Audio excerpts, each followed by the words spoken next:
Hello students, आप सभी लोगों का ईवीएस ऑनलाइन स्टडी में एक बार फिर से स्वागत है।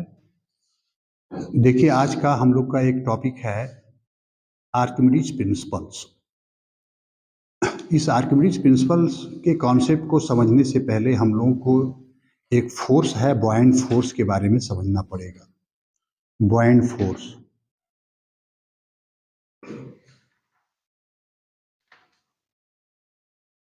जैसे हम कोई लिक्विड यहाँ पर जो है या कोई भी फ्लूइड ले लिए या लिक्विड ले लिए, कोई भी लिक्विड ले लिए इसमें। अब जब इस लिक्विड में कोई भी ऑब्जेक्ट हम लोग इमर्स करते हैं, मतलब कोई भी ऑब्जेक्ट इसमें हम डालेंगे, तो ये देखा गया कि इस लिक्विड के द्वारा नीचे से इस ऑब्जेक्ट के ऊपर एक फोर्स लगता है। क्या बोले हम? जब इस ऑब्जेक्ट को किसी लिक्विड में हम लोग पार्शियली या होली इमर्स कराते हैं, तो इस लिक्विड के ऊपर जो है इस ऑब्जेक्ट के ऊपर लिक्विड के द्वारा नीचे से एक फोर्स लगता है, जो कि इस ऑब्जेक्ट को ऊपर भेजने के बारे में जो है प्रयत्न या प्रयास करता है। ये समझिए। तो ऐसे फोर्स को हम लोग जो है बॉयंट फोर्स कहते हैं। मतलब when any object is partially or wholly immersed in any liquid, a force from downward by the liquid is exerted over the object. That force is called buoyant force. When any object is partially or wholly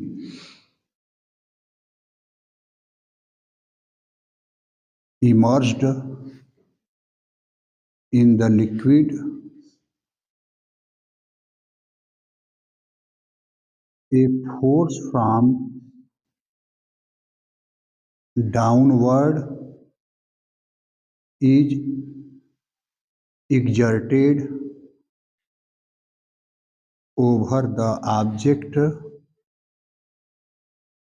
That is called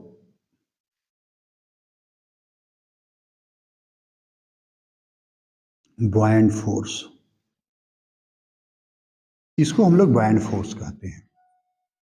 अब इसी पर Archimedes ने अपना एक concept दिया कि जब किसी हम लोग जो है ऑब्जेक्ट को लिक्विड में जो है पार्शियली और होली इमर्स कराते हैं, तो लिक्विड के द्वारा उस ऑब्जेक्ट पर लगने वाला जो बॉयंट फोर्स होता है, उसकी वैल्यू उस ऑब्जेक्ट के द्वारा displace weight of the liquid के बराबर होता है। मतलब जब ये हम ऑब्जेक्ट जो है, ये ऑब्जेक्ट पानी में जब हम लोग डालते हैं या किसी लिक्विड में डालते हैं, तो ये ऑब्जेक्ट इस वाटर को डिस्प्लेस करता है, हटाता है।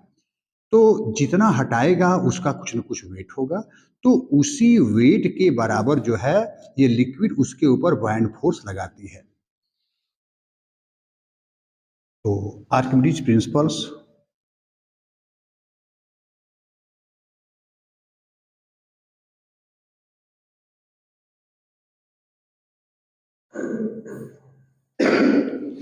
according to Archimedes principles, when a solid body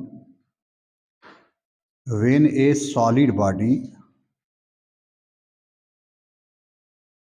is partially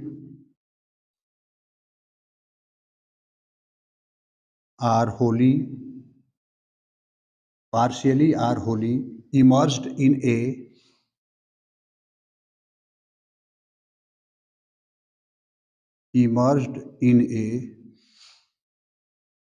fluid, माने किसी भी लिक्विड में,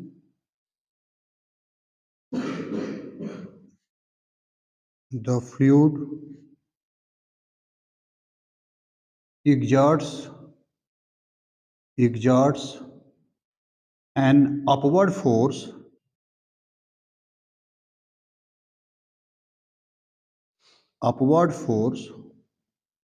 over the object whose magnitude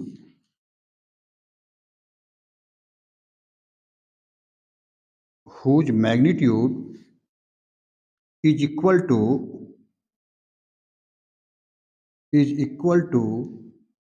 the weight of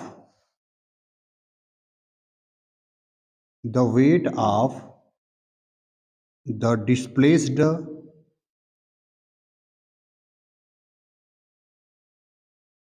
fluid मतलब जब इस ऑब्जेक्ट को किसी जो है फ्लूइड में हम लोग या तो जो है आंशिक रूप से या पूर्ण रूप से डुबोते हैं, तो इस फ्लूइड के द्वारा इस ऑब्जेक्ट पर नीचे की दिशा से एक जो है फोर्स लगता है, जिसकी मैग्नीट्यूड जो है इस ऑब्जेक्ट के द्वारा displace weight of the fluid के बराबर होता है।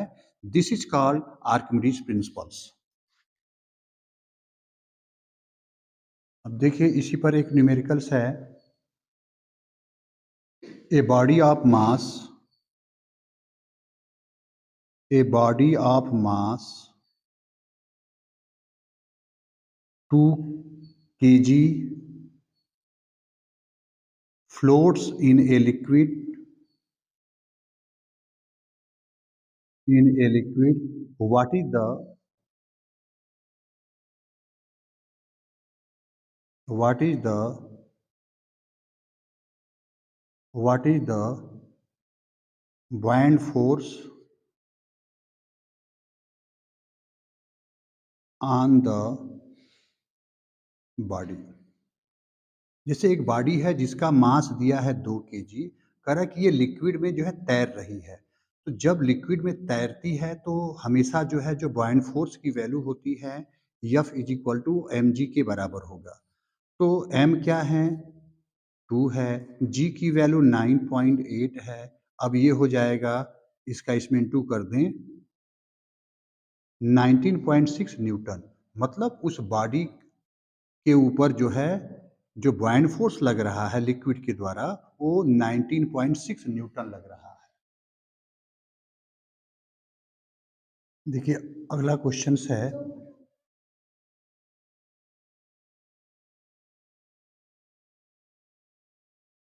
ए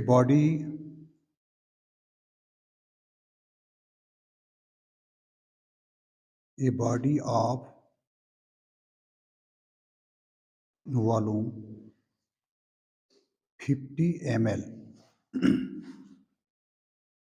या 50 सेंटीमीटर क्यूब इज कंप्लीटली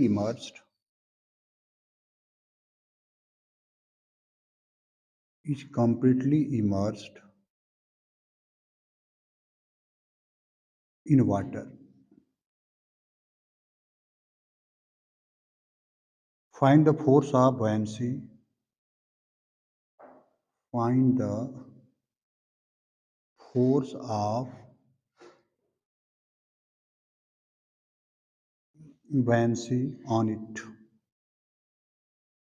कह रहा है कि एक बॉडी है जिसका वॉल्यूम दिया हुआ है, उसको हम लोग वाटर में इमर्स कराते हैं, तो बॉयंट फोर्स निकालना है। तो F is equal to m g तो होता ही है, लेकिन यहाँ पर वॉल्यूम दिया है, तो density is equal to formula होता है, density is equal to mass by volume, mass by volume.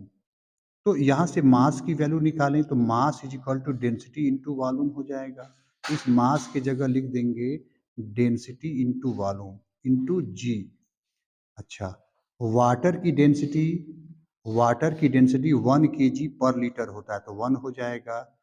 अब ये 50 ml है, तो 50 को लीटर में यदि बदलें तो 50 बाई जो है 1000 हो जाएगा।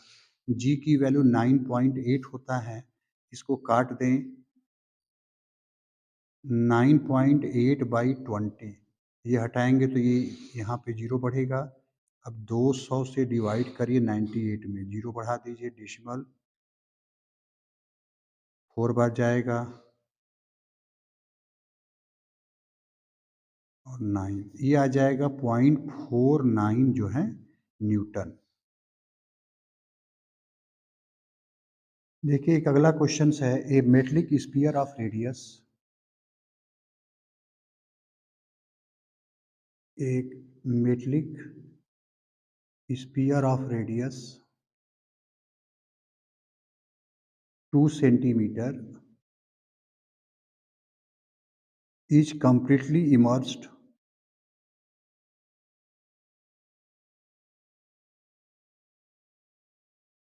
is completely immersed